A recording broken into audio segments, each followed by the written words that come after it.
Welcome to Pagan Coffee Talk. Here are your hosts, Oswin and Lord Night. Today, let's talk about male mysteries. Okay. Now, this is a thing. We've heard it said there are no male mysteries. We have heard that. We have heard that women should be privy to male mysteries. But we're not supposed to be privy to theirs. Right. But we are. So, right. I mean, I hate to be that way. The majority of men know the female, some of the mysteries. Some of them, yeah. You know, I'm sure it wouldn't be hard to piece the rest of them together. I honestly believe that there are quite a few of the male mysteries that women already know. Oh, I'm almost guaranteed that. You know, I can guarantee that because and I don't think these mysteries are really anything secretive. They're not really mysteries per se. No, and I want to say sometimes the best way to look at them is they're not mysteries. They're just stuff mom wouldn't let you do. Right. Or if you had a single parent who was a mother. No. I mean that whole entire thing of, you know, the difference between when dad's watching you and mom's watching you. Oh, okay, yeah. You know what I'm talking about? And dad lets you get away with all sorts of stuff. Right. That'd be like, it'll be all right. That your mom would never allowed you to do. Right. I know. Go ahead. Jump off the damn roof. Let's see how well that's going to go. Here, hold this umbrella. Right. See how far you get. Yeah. I think those are the male mysteries. Okay. And that's why people think there aren't male mysteries. Because they are mysteries of action, of doing. It's basically growing up and learning to be a guy. Right. I mean, again, if you think about it this way, and me and Lady Keegan had a conversation about this, and when she was sitting there one day complaining about she was starting her monthly and she was getting that boost of testosterone. And she was saying something about that, about how aggressive and stuff she felt during all of this. And I'm like, well, that's that shot of testosterone you're getting, which starts your cycle. Mm. And she's like, well, yeah. I was just like, yeah, that's like a guy on a daily basis. Right. And she's like, so one of the mysteries there is y'all learning how to control or to aim or to push that aggression in more other ways than just lashing out. Right. It's not something you're told. You're just, I don't know how to put that. My dad was... Your dad would show you or tell you how to do it by doing it, not by being it, not by telling you. Right. There wasn't anything that he could really... Well, I mean, there was things I feel that he could have told me, but he didn't. Instead, he was the example. Right. You know, I mean, don't get me wrong. I mean, my dad taught me a lot of things about, like, you know, through his actions about the whole entire thing of how a male's pride can sometimes be more detrimental to them. Right. Because, I mean, I remember being a kid, you know, teenager and stuff, and watching him, like, fall into a hole and actually really hurt himself. Right. And him just sitting there going, I'm fine. Go inside. Right. I mean, again, it wasn't anything else. It was a pride thing. Right. It's yeah. Yeah. And again, there's a difference there, you know, by his actions. And don't get me wrong, I love my dad to death, and he's a wonderful man. But this was the lesson that he taught me by showing it. Right. That sometimes, you know, guys' prides can get into their own way. And we got to be aware of that. You know, it's one thing, to rub dirt into it and walk it off. And then there's a bone sticking out of there. Yeah, you might need to go to the hospital. Right. No, it'd be all right. It's just a flesh wound. Right. Here, we'll wrap it up and it'll be all right. Yeah, the whole Mighty Python. It's just a flesh wound. Arms off. I mean, I think these are the male mysteries. And this is why a lot of people don't think there are male mysteries. Right. Because they're not easily translated. You know, hence the reason I think, like, the Boy Scouts was a really good idea. And I think the Boy Scouts would have been better if it was more of an encouragement of father and son versus you with the other boys and And a scout leader. And just a scout leader. Right. And I'm not saying that against the scout leader. I'm just saying, to me, it seems like that should have been more of a function to bond father and son together by doing these activities with other fathers and sons. I think Boy Scouts would have been a whole lot better than Well, see, like, growing up, I grew up in a Southern Baptist church, and my dad and my mom both, we had an organization in our church called the Royal Ambassadors, or the RAs, and they were teachers in this organization, and they encouraged a lot of the fathers. The RAs was for boys. Right. You know, we had our GAs, or Girls in Action. That was for the girls. But both organizations encouraged the parents to get involved. Yeah. And so therefore, like when the boys would go camping or whatever, it was encouraged that the fathers come. Mm-hmm. Whenever we went out to go do things for people who weren't able to do things, like cleaning up their yards and stuff like that, the fathers, again, were encouraged to come along, spend time with their sons. Let's do some bonding, learn some lessons. See, I really like this idea.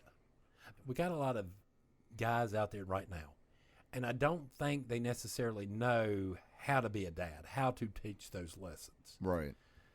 With the advancement of technology and stuff like that, how many people actually know how to actually start a fire by the whole rubbing two sticks together? Right. I mean, the fact is, this was a skill that all kids learned at some point.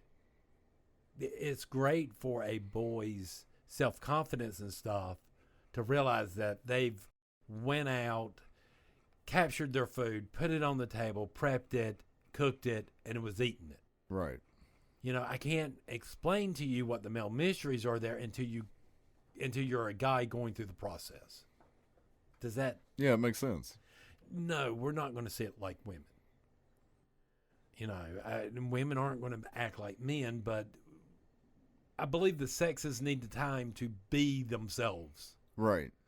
There are things unique to both sexes. Right. That the other cannot experience. Right. I mean, don't get me wrong. There's some mysteries there, you know, like that dads can teach. And normally those things come along the lines of, you know, when you have that dream in the middle of the night and you go to your dad and things are a little messy. Right. Shaving. You know, I mean, while this was not originally a male mystery, it becomes a male mystery because the bond between father and son, showing him how to do this, what to do, and how to avoid the mistakes he made trying to learn maybe by himself. Right. You know, my dad didn't really teach me to shave. I sort of had to figure it out for myself, but... Well, my dad didn't really teach me that either, but he did let me play with razors that didn't have a blade in it. Yeah. And so by doing that, I was kind of gaining some knowledge of what to do and how to travel the blade in certain directions. Well, again, I'm not kicking my dad because my dad, as long as I can remember, my dad's always used an electric razor. Oh, okay, yeah. He's never used a regular... Right, like a razor. A razor, and did it wet. So he never actually showed me or anything. So I sort of had to, figure it out because it's not what he did. Right. And I did the same thing for years. I just used an electric razor because that's what my dad did. Right. You know, I mean, the fact that it tore my face up all like... I didn't like, but, you know, this requires no instructions on how to do. You just place and rub on face. Right. I don't know. I tried an electric razor and I felt like it was just pulling the fuck out of all the hairs, and I couldn't deal with it. Mm. But I grew up shaving. So. Yeah. Again, this is them things that boys need to learn. They need to spend time with their dads. I think so, yeah. They need to spend time. They need to spend time with their dad around other men. Did that make sense? Yeah, I think that's important because there are other lessons that can be gleaned, and it goes beyond just, you know, quote unquote, how to be a man. Well, I mean, I remember growing up and my dad taking me fishing with his buddies. Right. So I got to learn how to be a guy watching my dad interact with other guys, right, which taught me how to interact with other guys. Exactly. To a certain, how far you can push it or not. Right. Yeah.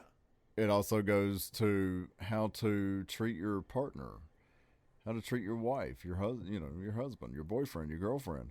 Right. How to treat your family. And when you need to be that guy that stands in the way so everybody else can be safe. Right. And sometimes it's something as simple as, son, when you're walking with your girlfriend down the sidewalk, you make sure you are on the side of the traffic. Right. I know a lot of people would look at you going, well, what's the point on that? But well, it's a protection thing. It's a protection thing. If a car was going to hit you, I could push you out of the way and I'd get hit, not you. Right. And again, here's a mindset of guys.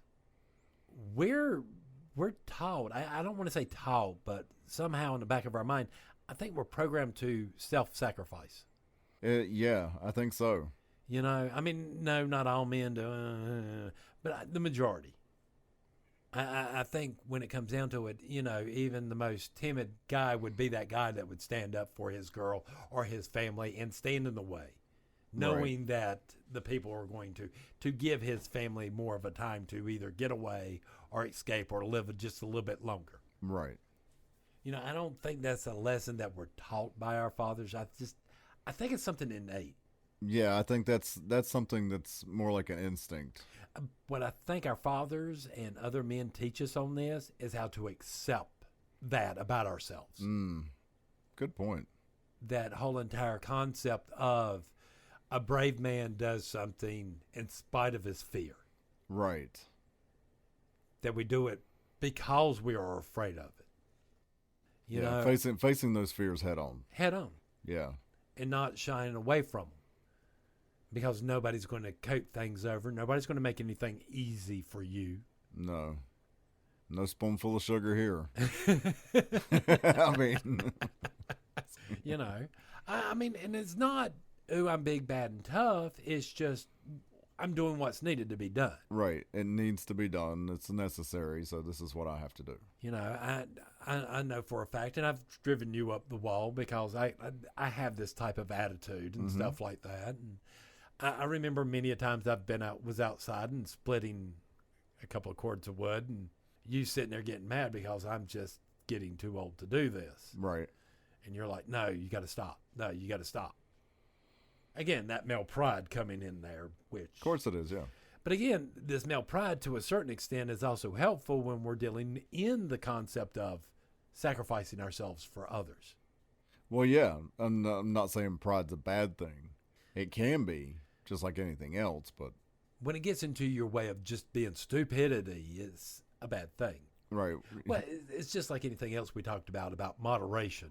Right. Of all things. Is the best course. Right. I think. I could be wrong there. Right. And I think it's okay to be stupid every once in a while. But just don't be, really stupid. Don't go off and every boy in try their to life, cut your hand every off boy with in a their chainsaw. life should say at least 5 times, "Hey guys, watch this." Right? Look, Ma, no hands. Scare the piss out of your mother in the process. What? What are you doing? Stop. Wait a minute. Remember, I was the one where my mother looked at my friends and went, "If he jumped off a bridge, would y'all?" Right. Because you were the instigator. Yes, I know. Didn't instigate. I encouraged. I motivated. Whatever. Sure you did. I think I'm about out of coffee on this. All right. All right, so let's talk about something else. Folk magic equals traditionalist. No, it don't. Because we've been hearing this a lot lately. We have. That being a traditional witch means that you deal with folk magic. That is a lie. Are there traditionalists who follow and study folk magic and folklore and all that? Yes. Sure, yes. Well, this is more about what makes a traditionalist. And what makes a traditionalist is that you were trained and initiated into craft. Right. Folk magic can become a religion and can become a member of craft. It's already happened before. Yeah. With voodoo, because it was a mixture of Catholicism and African ritual practices. And that's it. Right. That's folk magic. Just like up here in North Carolina, North and South Carolina, and all up near the Blue Ridge Parkway, and all that, where we had the people from Highland of Scotland and Southern Baptists coming together. Right. They created what is known as nowadays is known as granny magic. All right, this is where we get the Granny from the Beverly Hillbillies character. This is what she is. Right. All right, this doctor / healer / brewery maker / cook, and this is what a granny witch is. Right. This is folk magic. All right, and I'm sorry if you lived in Ireland and stuff like that, and Scotland and all that. That's your folk magic. Am I making any sense here? Yeah. This is not a stepping stone to being a traditionalist. What separates traditionalists from all the other ones are we are initiated. And we're not talking about self-initiations, which ain't real. All right? I don't care if they videotape them or not. They're not real. All right. Well, what about you said what makes us a traditionalist is that we are initiated. Right. What about those family folk traditions, and I use the words folk traditions I'm loosely, where they do actually initiate their children into their practice? And that's a family tradition, and I wouldn't want to step into that hornet's nest to save my life. But they're initiated. They're initiated, but that's normally within the family itself. It's never going to grow past it. So, but by that definition, can't they call themselves a traditionalist? Well, I mean, it's just like I said. I'm not saying that traditionalists don't study or practice certain folk medicine stuff. It's just not required to be a traditionalist. Did that make sense? A little bit, but I'm still back to, if you've got people who are practicing folk magic. Okay, these people that you hear talk about folk magic and stuff like that. Right. They talk about Celtic myths and stuff like that. Right. You never hear them talk about damn Johnny Appleseed. No. Or Babe, the big blue ox, and Paul Bunyan and all that. No. If you're going to do folk magic, let's start hearing you talk about these of the land that you live on. If you're going to get that specific, use the ones from your land. Okay. And again, this is an initiated tradition that we are in. You come in, you study, you're trained to understand certain things, and then you're initiated. Then you start your training again for second degree, and you're initiated. Then the same thing happens again at third. You're initiated. So all right? That's what makes a traditionalist. That's what makes us traditionalists. Now, if you're just part of a family and they're doing some type of initiation, I can't sit there and say if it's a pagan thing or if it's that hillbilly initiation type thing. Do you know what I'm talking about? Where it becomes more like a rite of passage? Where it's more of a rite of passage versus today I am a man because I went through, because my uncles took me out to the woods and left me somewhere drunk for 3 days. Right, and told me to find my way home. This to me has nothing to do with craft. This has to do with the social of the family. Does that make sense? Okay. The social working of the family. This initiation is not an initiation technically into craft. This is an initiation into their family. Okay. This is where this difference is between these initiations. Yeah, that's kind of what I was trying to get to, because I know it's a hard topic to. It is, and I know I have to go all the way out to limbo to come all the way back. Right. I don't know how else to explain it. Right, because I'm sure some people were like, what's that got to do with anything? Well, and see, here's what makes it harder is that me and you both know that I have members in my family who live this type of lifestyle that we're trying to vaguely go around. And these people only come out of the hills and the mountains once a year to buy sugar, corn, and some other things and pick up some odds and ends and go back. Right. And you don't hear from them again for another year. These types of family, they're very close-knit. We're not talking about inbreeding, but they're very close-knit, and you do not want to go on their property without permission. Right. Or without them being knowing or you being related to them. You'll get shot, and they won't find the body. Right. Secrets in the sauce. That lifestyle, that right there is completely different than craft. because that initiation is an initiation into the family. Okay. All right. Or a coming of age type of initiation that, from this point on, we're going to look at you either as a man or a fully grown woman and treat you as such. So what you're talking about is more of a rite of passage versus an initiation. Well, I mean, I was just curious because I know there's going to be Somebody. Well, And and we did have somebody contact us via email who was kind of in that same situation where they practiced with their family. Right. And that's what they were initiated into. Well, see, now again, this might only be our temple, but we tend to want to stay away from family members initiating other family members. Right, but I mean, if it's a family practice, right? I'm not going to say anything because it's a family practice. But does that make them traditionalists? I guess it really depends on if they're like following the ethics and morals and the laws. And am I making sense there? Yeah. Which a lot of these families like you're talking about don't do. They just have their own way of doing things, and that's just it. Okay. So yeah, I mean, there are more things behind that, but the main thing there is it is an initiation. And again, it's not a self-initiation. I want to make sure we have that distinguished. Right. So that way if you got somebody who's self-initiated going, well, I practice folk magic and I'm self-initiated, so I'm a traditionalist. No, you're not. Right. There's a little bit more to it than that. Like I said, following the laws, following the ethics and morals, and having them oaths. Right. Because in these family things, your oaths are normally taken to the family. In craft, our oaths are taken to craft itself. Right. Not necessarily the tradition altogether. So, I mean, otherwise, this is folk magic.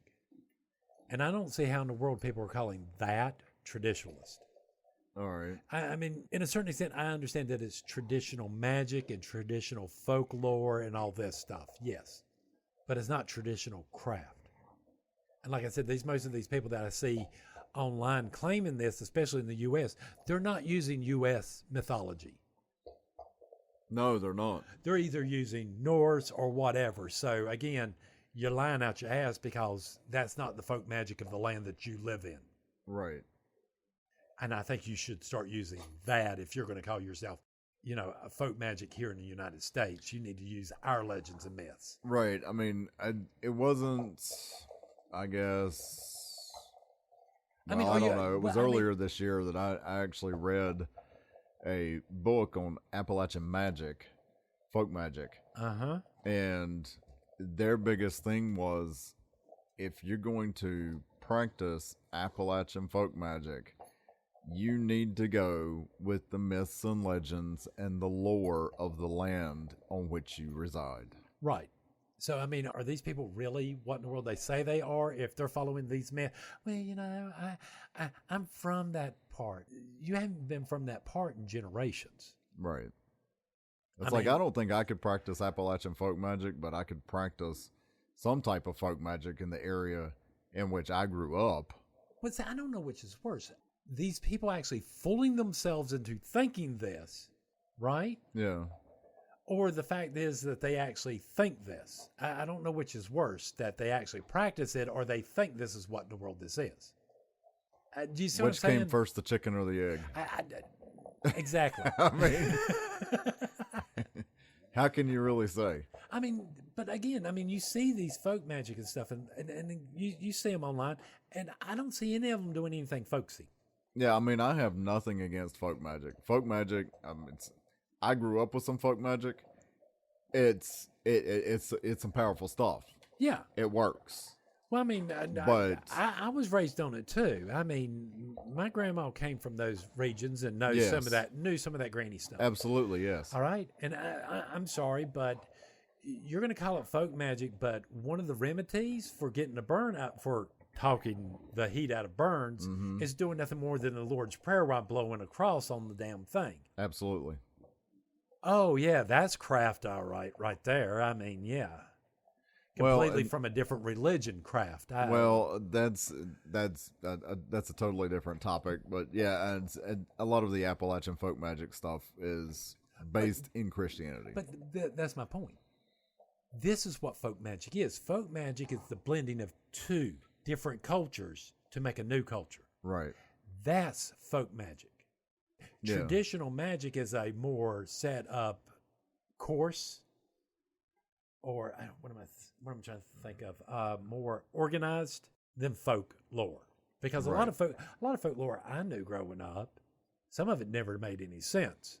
Right.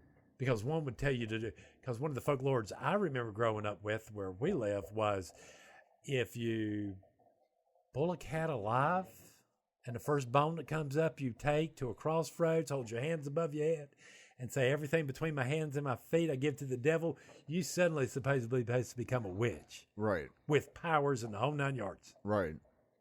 I don't see too many people doing that shit either. Mm-mm. You know, the first person to do it, I'm going to say, you're a little nuts to pull a cat alive. I'm just... Right. So, I mean, how much of this folklore are you following? How much of it aren't you following? Are you only following the ones that you like? Are you cherry picking? Right. We're back to, if you're going to follow that, you need to follow it. Right. Don't sit there and tell me about your Fey wand when you're claiming to be a folk magic and you're living in the United States, and you don't sit there and talk about Johnny Appleseed. Right.